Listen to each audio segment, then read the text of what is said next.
It can be harnessed as a weapon against Satan and the demons. It has been discussed and written on in numerous church councils. It holds pride of place in the Divine Liturgy and has helped centuries of faithful memorize scripture. However, in modern times, we have seen an abandonment of this truth, or cheap substitutes enter into the church. We're talking about chant and the music of Divine Liturgy today, with a man that knows this reality and is working to return sacred music to its rightful place. You will want to stay with us.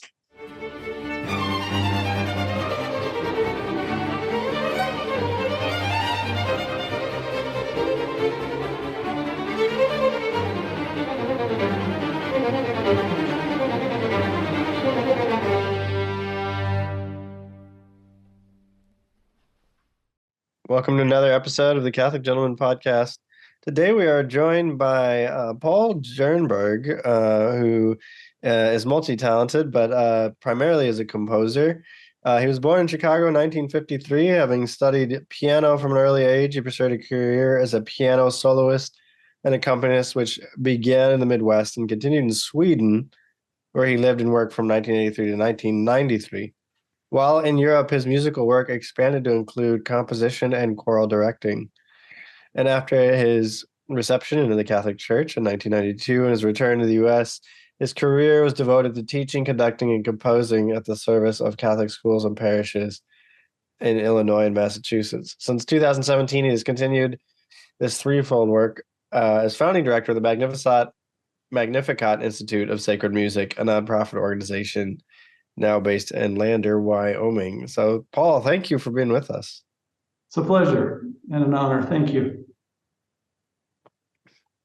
Well, wonderful. Yeah. So you've had kind of a long journey to where you are today, and that includes kind of your conversion to the Catholic Church. But why don't you guys just take us back for a minute to, your early days of discovering music and what really captivated your attention about music and made you say at some point, I want to dedicate my life to this path?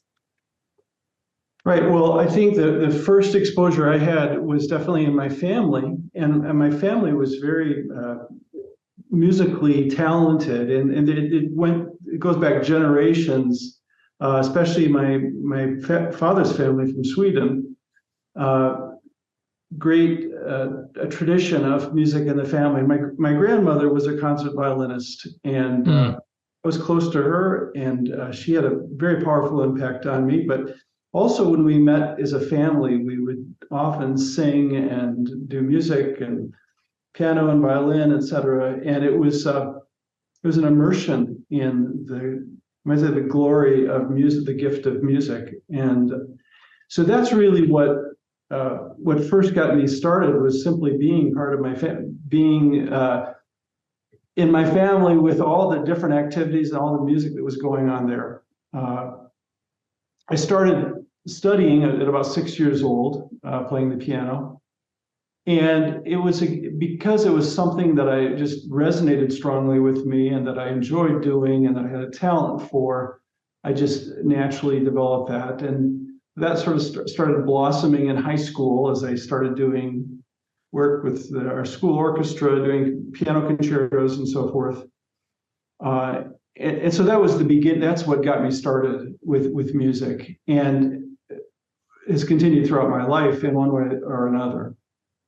So that's wonderful. And so I'd like to hear on this pathway, what got you into composition, right? Because I know as a professional musician myself that composition is a different part of the brain. And so performing music at a high level, orchestral level, something I've done, has been a great joy and a great passion and great beauty of my life. But actually composing is something that doesn't come easy for me. So I'd love to hear, what inspired you to get into composition, and was it at a young age? Good question. I did a little composition when I was in high school and college and so forth, but not a whole lot. And I really felt at that point, it seemed to me the path for me was more in terms of performance. When I lived in Sweden, though, this is when it really started, the composition. I started doing more composition. And part of it was because I was I was asked by a group. This was before I had been received into the Catholic Church, but I had friends who had a very dynamic evangelistic organization called Creative Mission in Sweden. And they asked me to compose a musical theater production for them. Oh. And I hadn't, as I said, I hadn't done a lot of composition before, but I was fascinated by this. And so I took on this task, and it went really well. And along with that, it was my work as an accompanist for dance, which I did a lot of for a number of years, both here in the States and then in Gothenburg, Sweden, where I lived. And in accompanying dance, it's really amazing because there's an interaction with the ballet dancers or other forms of dance as well. And specifically, when I would accompany modern dance, which is not something that I would naturally be that attracted to, but this was part of my duties. They would ask me simply to improvise, and that was a real challenge, because you start, okay, you're given a motion and a rhythm and a tempo, and you have to come up with something that seems to correspond to that. And so you have an infinite amount of possibilities in front of you. Where do you start? Yes. So you learn to start someplace, and you just do something and you see what happens. And then you discover, well, this is sort of amazing, actually. And so it really, my original start with composition really was very much helped by this experience with improvisation for dance, even though that's a very different idiom than what I'm doing, of course, with sacred music. But the principle is basically one of do it, just start, let it flow and see what. Now, everybody may not be called to that. That could be dangerous if you're just if you don't have some kind of training and some sense of what has integrity and what doesn't. Yeah. But for me, it was a threshold that I passed in doing that, and doing a lot of it, and getting good input back from the people I was working with, the dance school, or the ballet school where I was working, and those who were doing this. And it was a lot of fun, and it was very energizing, you might say.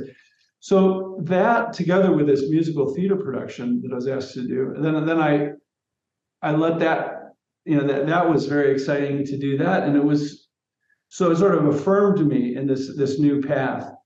And I was well into my 30s at that time. So then that was my first real strong introduction to composition.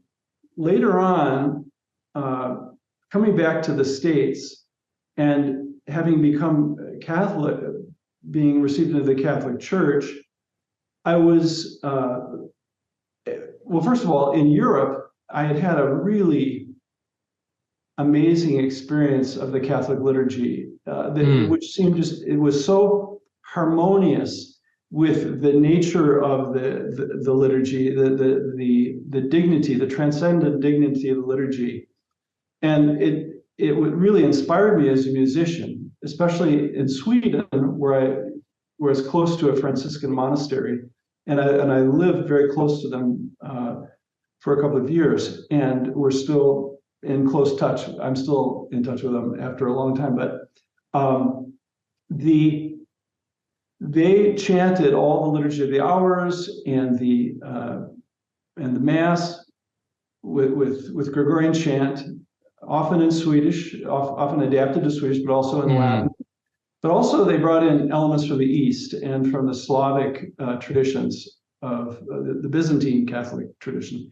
So this was a major turning point for me, because it was discovering something, a treasure that I never knew existed. And I, of course, in music school, I studied Gregorian chant, and studied how all these things happen, but it was very much from the outside, and not really experiencing it from the inside. C.S. Lewis has this wonderful analogy of stained glass windows. You look at them from the outside and they're not that interesting, but then you enter into the church and the sun shines through, and now I understand it. For me, it was very similar with my experience of sacred music, especially of Gregorian chant and Slavic chant. And so coming back to the States in 1993 and beginning to work in Catholic parish in Chicago's inner city, I realized that what was going on in Catholic music in the United States was different from what I had experienced. And the sense of harmony and integrity that that had drawn me so much to the church, actually, was one of the many things that drew me to the church. But that which I'd experienced in Sweden and also in France, that's another story. But this sense of integrity with the music and the harmony with the nature of the liturgy, I really missed that when I came back, and I was puzzled. It was baffling in a way, and but working within the church, I had a sense of this deep longing to be able to bring back or to bring to the parishes I was working with and the students at school this gift that I had received. And so, I tried all different ways of doing that. We did a certain amount of Gregorian chant, and people were open to that. Mm-hmm. At the same time, especially as we moved to Massachusetts in 1995, I realized that to simply do traditional sacred music, to simply do Gregorian chant and polyphony, was so much of a foreign language for so many people. It had become, unfortunately, tragically, you might say, a foreign language to so many Catholics, probably the great majority, I would say today, that I had this sense there needed to be a bridge. Yeah. And so I had the opportunity to begin composing for the liturgy in Chicago to a certain extent, but also even more so in Massachusetts, where I was music director for many years.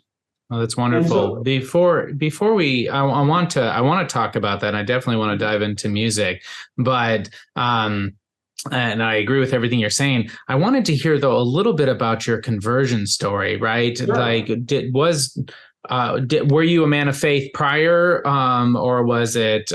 We love to hear that, and I want to hear kind of, because we hear now basically what the church has taught throughout all the centuries of music, but you're realizing more so from experience. You've had that incredible experience, and I want to go into that, but I definitely want to bridge this gap here of your conversion into Catholicism, if you wouldn't mind. Sure. Right, and it's such a long story. I'll try to keep it. Okay, great. We could spend hours just on that, but because it's for me, a major turning point in my life, and a big part of it was when I was living in Sweden, and most of my journey into the Catholic Church really did take place in Sweden, and then of course, it's a continuing journey of conversion, which continues throughout our lives. But in Sweden, I was involved. First of all, yes, I grew up in a strong Christian home, and my grandparents were models of faith and integrity in their faith, and that was a great inspiration to me. And my parents, thankfully, brought me up in a strong Christian upbringing, and from an early age, I had a sense of a deep desire to do the will of God and to be faithful to that. Wow. So that was my background, and mainly Baptist. But as Baptists, one of the foundational principles is it doesn't make any difference what denomination you are. At least in the Baptist tradition I grew up in, the idea is belief in Christ, fidelity to Him, fidelity in prayer and in studying the scriptures and in living a godly life. That was so it wasn't so much just being Baptist, it was the idea of following Christ. When I moved to Sweden, actually, I was very fascinated by the story of my great-grandparents who had come from Sweden and who were persecuted because they were Baptists in Sweden. My great-grandfather was a preacher. That wasn't his main occupation, but so I was very fascinated to find out more about that. And I became very much involved in the Baptist parish or Baptist church in Gothenburg, and I ended up actually working for them for a while, as well as a music consultant for the National Swedish Baptist Church. And that was really amazing because I was like reconnecting with this was probably the church my great grandparents would have visited before they got on the boat to go, literally the place. And that where I was working, and it was great. Wonderful people too. But anyway, I have to try to condense here. The thing about Sweden is it's a wonderful. I have many of my best friends in Sweden. The natural beauty is amazing. The people, there's so many wonderful people that I know there. But at the same time, especially when I was living there, of course, it's been almost 30 years now since I've lived there regularly. But there's also a lot of depression. It's a place of it's very much a secularized society. Mm-hmm. And where there's been a real, you might say, a deliberate move to exclude talk about God from the national conversation or from the public square. So and what I found, and I think a lot of people find who come from the outside, is that when you live, if you just visit, people are the warmest. They welcome you so warmly. It's just great. Go there for a month or two, and you'll have a great time. but live there for 2 or 3 years, and typically people have this experience of darkness. There's a certain darkness that sort of permeates the culture, and part of that is the actual physical darkness, because it's very, very dark in the winter, and then sometimes in the summer it can be very cloudy as well in a place like Gothenburg. So this certainly has an effect as well, but there's a great, I would say, I experienced a tremendous sense of spiritual and psychological darkness. A lot of people in mental institutions as well. There are lots of mental illness, and so in the midst of that, and I thankfully I didn't, I never became ill or terribly depressed. But in the midst of that darkness and seeing friends who were, really were afflicted physically and mentally, it really had a sense of developed a strong sense of hunger in me for realizing how much I needed to be close to God, how much I needed to pray and to be close to God, to walk close to God in the midst of this. And I was working close to a Catholic church at the time. It was right on my way, so I started visiting there. Mm-hmm. And I noticed that there was something in the Catholic Church that was different. And I mean, just intuitively, to go and pray in the Baptist church, which was good, and this glorious Lutheran church, which was right down the street from my apartment, it was good, but there was something I couldn't put my finger on in the Catholic Church that when I visited there, I felt a consolation and a sense of presence and an ability to pray that I didn't sense anywhere else. So that was part of it.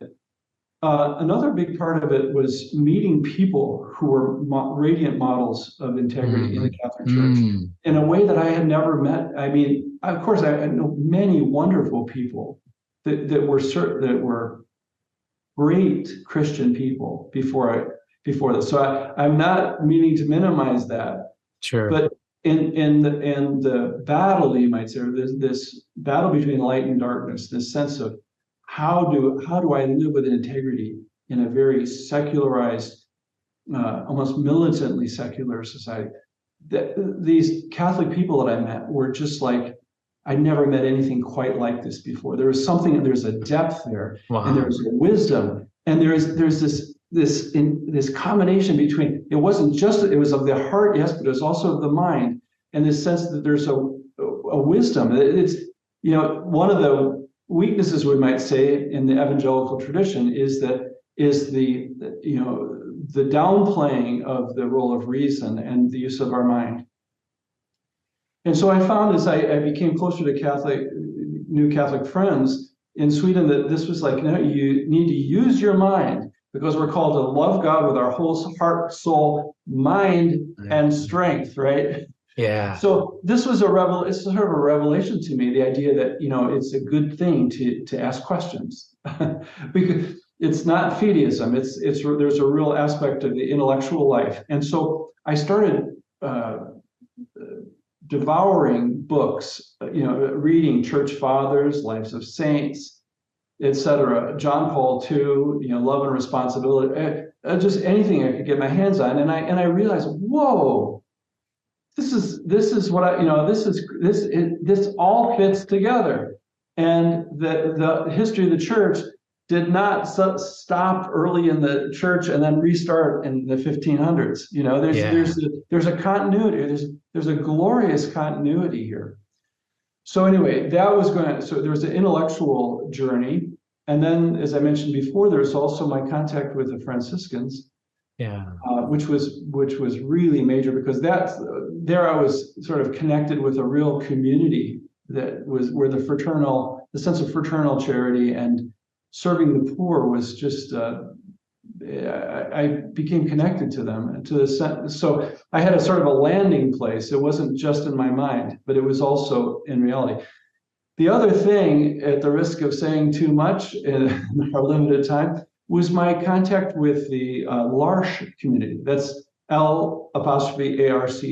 Yeah. And this was major. This was also a real big influence for me, both in Gothenburg, where there was what's called a Faith and Light community, which is, it's a little different from L'Arche, but it's an offshoot from L'Arche, because it's families meeting together on a monthly basis. And I was involved with that in Gothenburg.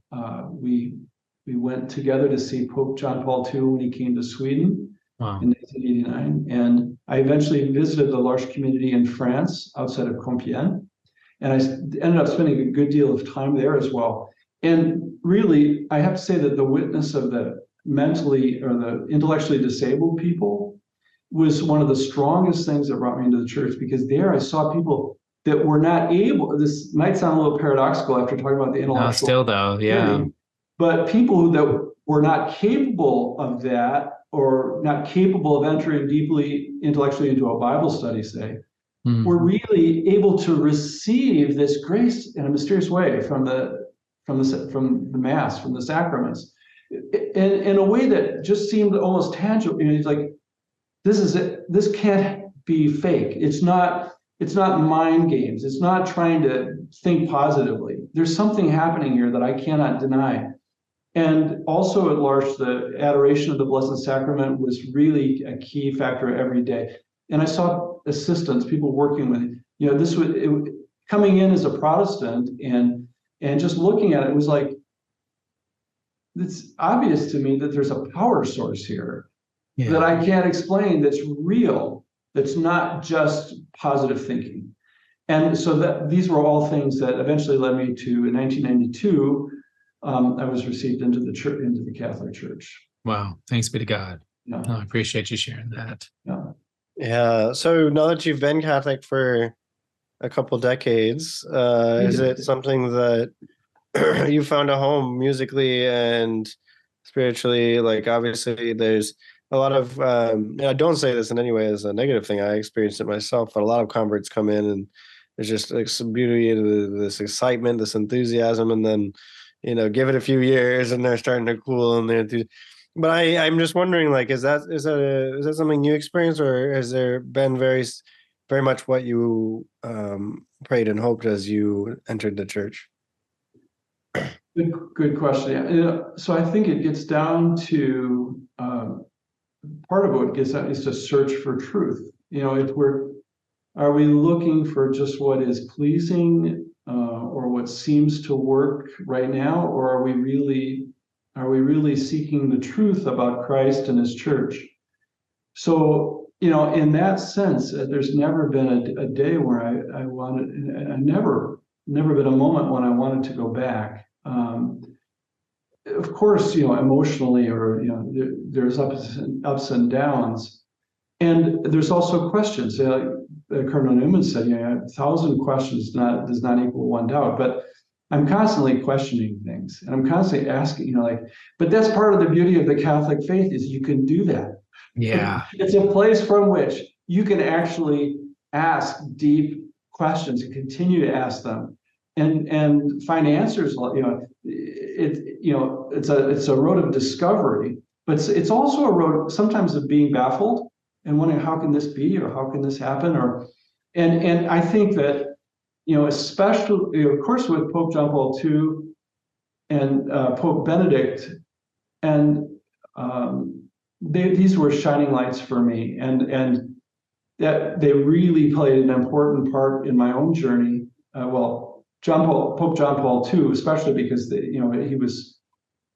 he still was Pope for 13 years after I came into the church. So that was a great grace, and to be with him, in when he came to Sweden was amazing. But he was a shining star, so to speak, of sanctity and sanity and wisdom for me. And so I'm trying to think how to say this, but in any given diocese or at any given time, the church leadership will not necessarily be that kind of shining light. And sometimes it seems disturbing, like, well, what's going on here? This does not seem to be following the pattern that I'm expecting. What's going, and I think that's a legitimate question to ask. But then we're thrown back to the basic principle of what is the truth about the church, and what is my responsibility? And am I being proud? Do I realize that I need to start with myself? And so I think when we encounter what seems to be leadership that's lacking in some way, for me, it calls me I have to ask, what am I doing to solve, how can I change things if I can? And would I be better if I was in that leadership position? I love Chesterton, when he says, no man is any good until he knows how bad he is or how bad he could be, until he's squeezed out of his soul the last ounce of the oil of the Pharisees. That's roughly, it's from Father Brown, Mystery of Father Brown. And so I love that. And so for me, in answer to your question, Sam, I think that's probably one of the biggest struggles, you might say, is whether it be a pastor.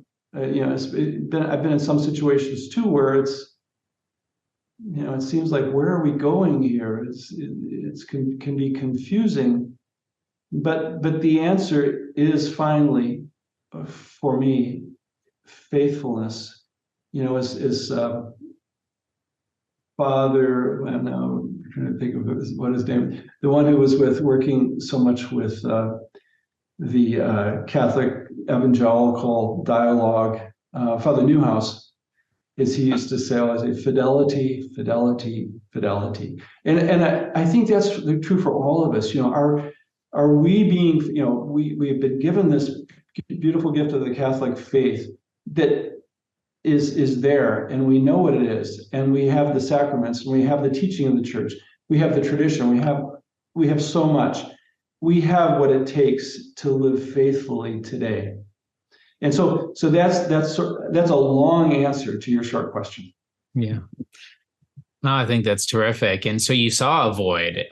These are all questions that every man should have, but I see that you saw a void in the church that you could fill with good music, right? You saw some of we won't spend a lot of time or any time really talking about that, because I want to spend time talking about your music and talk about, I know that through the classical and romantic age, the idea of a composer writing a full mass was like a sign of accomplishment, and you've done that. And so I'd love for you to talk a little bit about your journey into sacred music and your hopes for sacred music in the Magnificat Institute.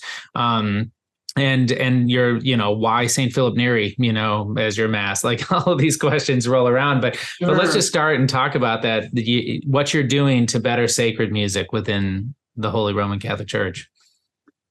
Yes. It's a really long. I know. It's a long response, but I'm going to try to condense it again. Yeah.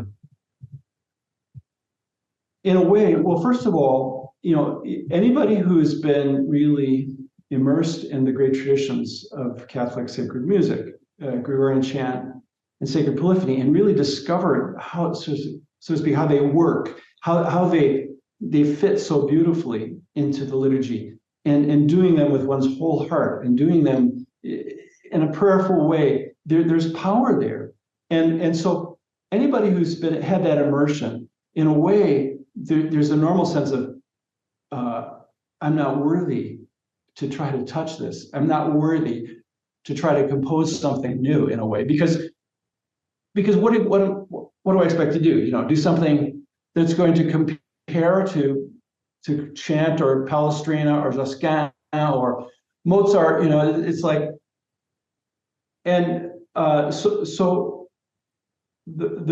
but the thing that really, in the midst of that, and I think that's a healthy and almost essential first reaction that any composer needs to have, unless we've discovered this genius, you might say. But then to realize, as I was mentioning earlier, that there's this chasm between those who have had the grace to experience this tradition and those who are faithful Catholics, who are of goodwill, and through no fault of their own have been alienated. So for me, that became like a fire inside me, say, we need to reach these people. And if I can do it with chant and polyphony, I will do it. And I will continue. And I think the long-term education of people is very, very important. Yeah, and I agree. It is a long-term project. So from that fire, you might say, of which I think, which is something that at least is in harmony with the nature of love, the nature of what the Holy Spirit inspires in us, is that sense, okay, what can I do? And then receiving what seemed to be inspiration to try, and again, getting back to my original experience of composition, knowing that sometimes you just start it. Yeah. And as I began doing it, I sensed there was confirmation, you might say, not just in myself, but from many of the people I was working with, thankfully. And it seemed to be, wow, this is like a gift, that I have a responsibility to be a good steward of. So that's what got me going, and then it's gone on and on from there. And the encouragement of certain key people has been really big. Different friends whom I admire greatly. Different, I won't name all the names, but people that I admire tremendously, who have really encouraged me to keep going, and that inner sense of encouragement. And so Philip Neri and the Mass of St. Philip Neri was really, that sprang from my exposure to the project of the new translation of the Missal that came out in 2011 or 2000. Yeah. Right. So that I was involved in a certain way with editing of that, and it really made me see the need for something beyond. I mean, even though there's a lot of good in the chants that are in the Missal, I really had a sense there was a need still for a bridge to people that were unfamiliar with it. So so what I've done is very much interwoven with chant, but it's also the idea of, okay, especially when the moment of the new translation was, how do we resonate with people in a holy way? And Philip Neri Saint Philip Neri was a great inspiration for me, and still it is, and I'm sure will be for all my life, because he, in the midst of a similar, you might say, a period of transition, in the midst of the Renaissance in the 16th century in Rome, he was a patron to composers who were doing this new form, who were cultivating this new form of a sacred polyphony, Palestrina, and other composers in Rome. And he really, I think he represents to me the way in which adaptations and growth can happen with sacred music in a holy, noble way. That is not just, it's not simply a departure from tradition. It's not saying we cut ourselves off from tradition, but it's saying we're deeply connected to tradition, and yet we're open to these new inspirations. That's Philip Neri. For me, that's what he says to me is, it's possible to do something of integrity and that's holy and that's beautiful to the glory of God. Yeah, so this is a show for Catholic men, and a lot of men, beauty isn't something that they think about a lot. They're kind of caught up in the day-to-day of providing for a family or something. They're kind of told by the culture that you can care about working out or going to the gym. Those working on your car, those kinds of things are, you can care about those things as a man, but like choral masterworks, maybe that's not so much on most men's radar. And I'm not saying it shouldn't be, it should be. But I guess my last question for me is, for a man who's maybe saying like, I'm in the daily grind, I'm working 9 to 5, like, or maybe longer, and I'm just trying to scrap it out in this economy where everything seems to be going crazy. Like why is music important to me? Why is sacred music important to me? And why should we support those efforts that we see where composers like yourself are seeking to continue that tradition, that great tradition of our church that has this beautiful sacred music? And so I guess there's the big philosophical question being like, why does it matter? And obviously, everyone on this right here knows why it matters, but I just want to hear you articulate in your own words. Yes. So first of all, I think, again, it's key for every man, every woman to ask what is my calling, what are my gifts? So certainly I don't think everybody is called to be a musician or to be directly involved. But I think that it's good that people are aware of the importance of music, even if it's peripheral, and if it's supporting from, not as their main gift or their main calling. And that is that, as the church has traditionally said, that sacred music, the purpose of sacred music, being an integral part of the sacred liturgy, is the glory of God and the edification of the faithful, the sanctification of the faithful. So what do those mean? Well, this means that music is quite important in the sense that the kind of music we do and the way we do it in Mass, either it can reveal something of the glory of God, not necessarily through its grandiosity or great intricacy, but the music we do should reveal the glory of God to the faithful and also to those outside as a means of evangelization, you might say. And this is vitally important. If our music does not do that, if our music is superficial, if our music is casual and does not reflect something of the transcendent dignity of the Mass, we're in trouble.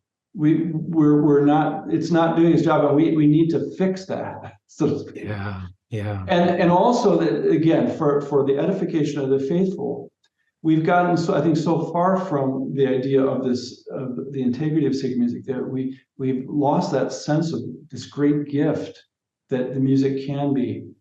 And it's not simply beauty in the sense of making it pretty, or making it, I think my experience of sacred music, especially in Sweden, is it has great virility. Yeah. And this is another thing too, does the music in our Mass, does it inspire people to be faithful martyrs? Martyrs primarily in the sense of being witnesses. But, does the music that we hear, is it, maybe it makes us feel good,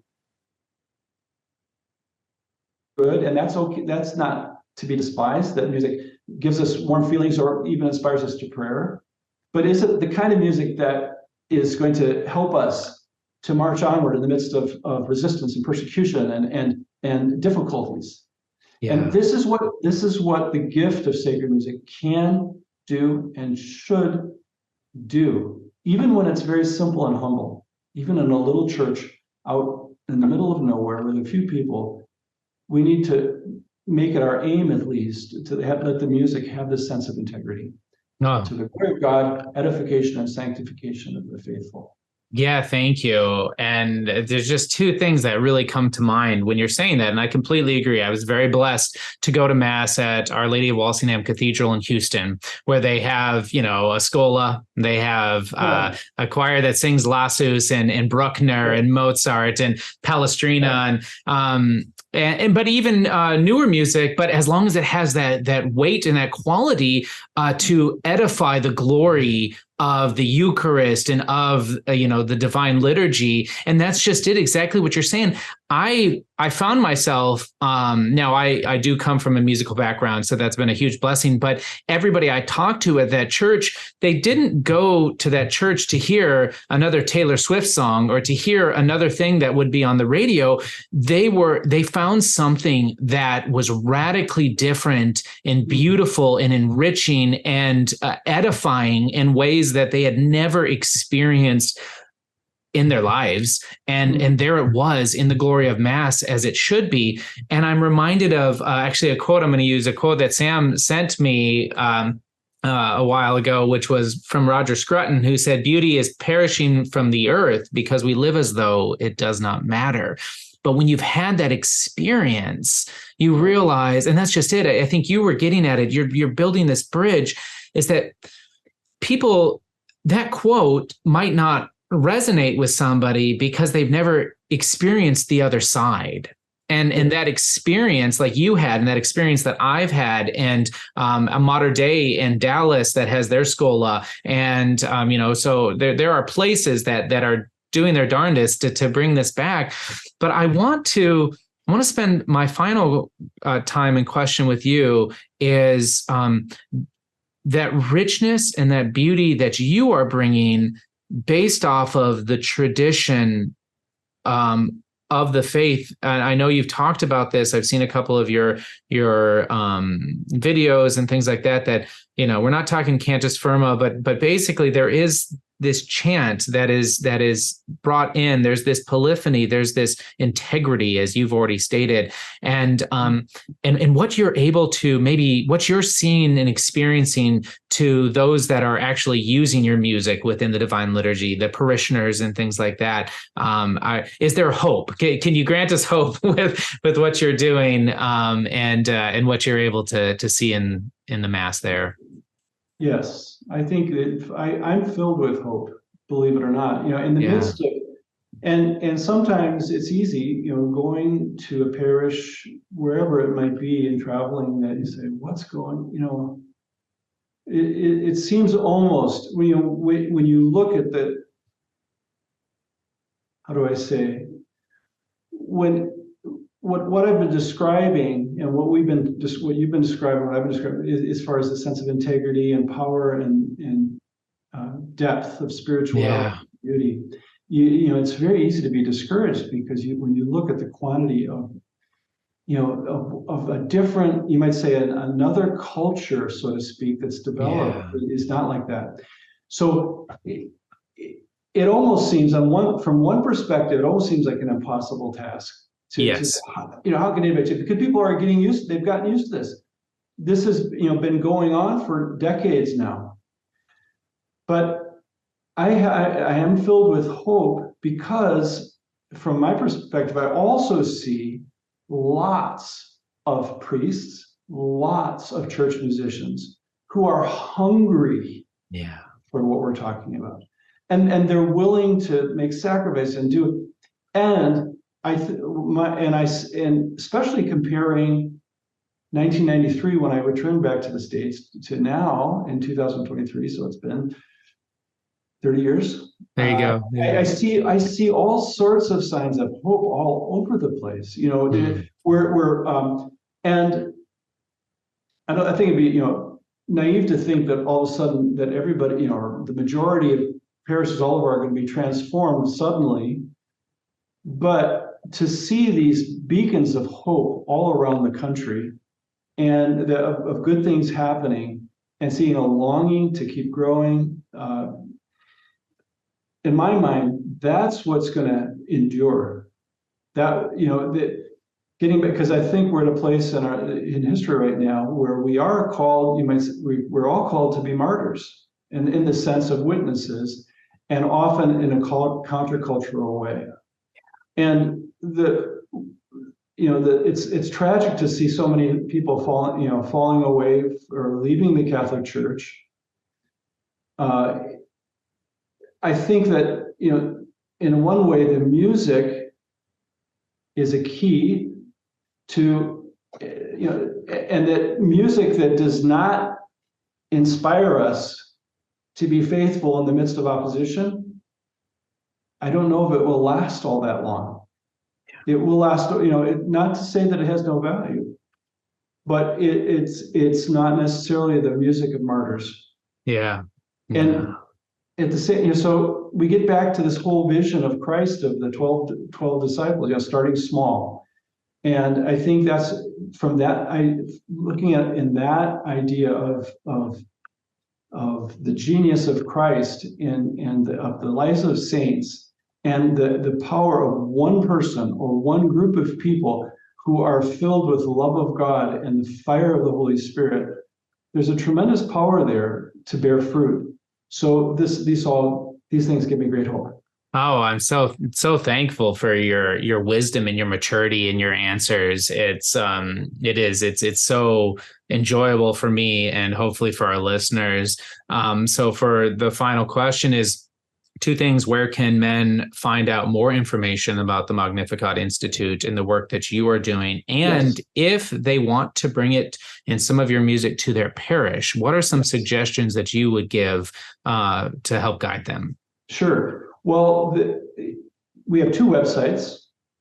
One is magnificatinstitute.org, and that is focused on the work of our institute to help parishes and communities and so forth. Yeah, there's a lot of information there. There's study materials. There are links to recordings of music from the different rites. There's lots of information there. The other website is pauljernberg.com, which is where you find all the scores and lots of recordings of my music there as well. They can also go to YouTube. On the YouTube, I've got a site, what do you call it, YouTube page? Yeah, channel, yeah. There we go, channel, with lots of my music there too. And so these are all good resources. But as far as introducing this music to their parish, they might want to look at pauljernberg.com, and you can contact me there, and I'll get your message by email. I'll respond. Hopefully I'll have the time. I will have the time somehow to respond, and we can discuss that, and you can see what we've got there as resources. Well, that's wonderful. Well, I'm just so grateful for your time and for you joining us today, Paul. So thank you for being here. It's my pleasure. Thank you so much, John. Well, as we end every episode, be a man, be a saint.